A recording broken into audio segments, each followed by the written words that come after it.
On 7 December 1941, at Pearl Harbor on Oahu in Hawaii, Imperial Japan launched a surprise carrier strike against the United States Pacific Fleet.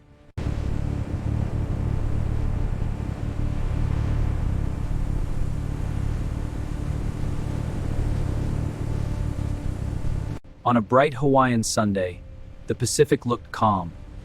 Yet Japan was already flying toward the one harbor America thought was safe that morning.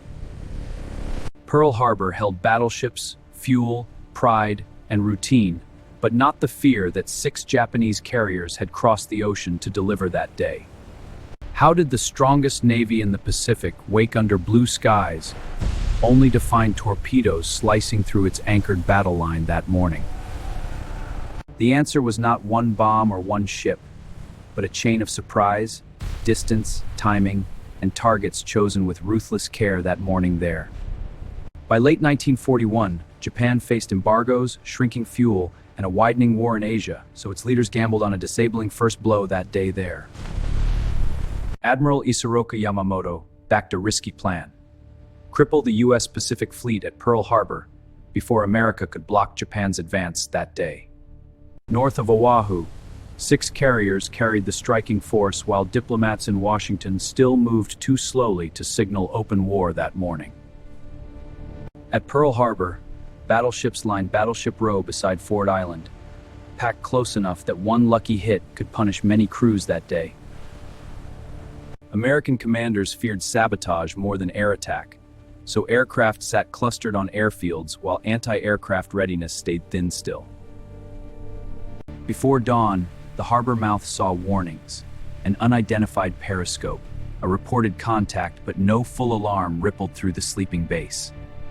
That gap between scattered warning and total readiness became the opening Japan needed to turn a peacetime anchorage into a trap that morning. At 6 a.m., about 230 miles north of Oahu, Japanese carriers turned into the wind and launched the first wave toward Hawaii below that day. All aircraft, maintain formation. We proceed south. Red Coast Squad, roger. Holding steady. Dive bombers in position. Fighters covering flanks. They flew low over the Pacific to hide their approach, using distance and radio silence as weapons before bombs ever fell on Oahu below that day. Large formation, 137 miles out. Confirmed. The mainland B-17s? Affirmative. Plotting is friendly. That single misread erased precious minutes. The kind that could have spread crews to guns, dispersed planes, and broken the surprise that day. The harbor is open beneath us. Complete surprise. Tora, tora, tora.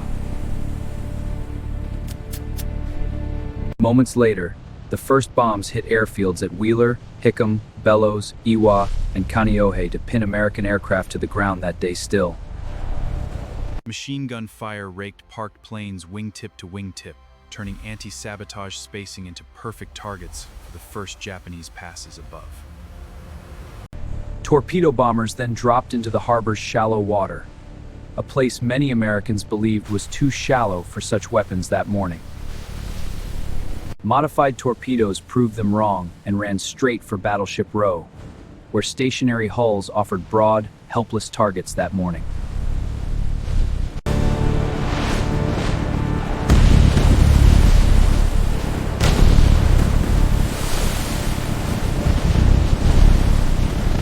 USS West Virginia settled burning at her berth.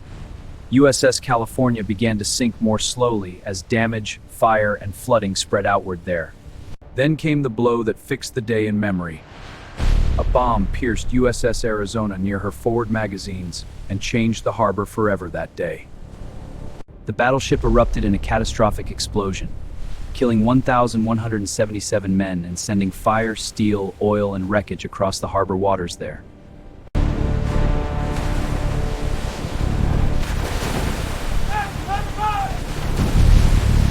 Watch for fragments! Stay low! Within minutes, the harbor was no longer a base at rest. It had become a maze of flame, noise, wreckage, and black oil below that morning there. Yet the attack was not only against ships. Air power mattered, so Japanese fighters kept pressing fields to stop any American counterstrike there.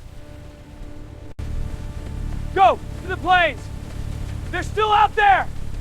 Get us up!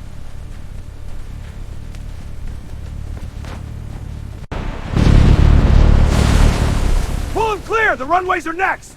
Got legs! Watch the debris! I can't feel legs. Hang in there, soldier. We're moving you. American anti-aircraft fire grew thicker as shock gave way to action, and the sky over Pearl Harbor turned violently contested. A second Japanese wave arrived around 8:50 a.m., striking ships, dry docks, and remaining aircraft with renewed precision across the base there. Cruisers, destroyers, and support vessels were hit across the harbor, proving the assault aimed to cripple the entire naval system that day.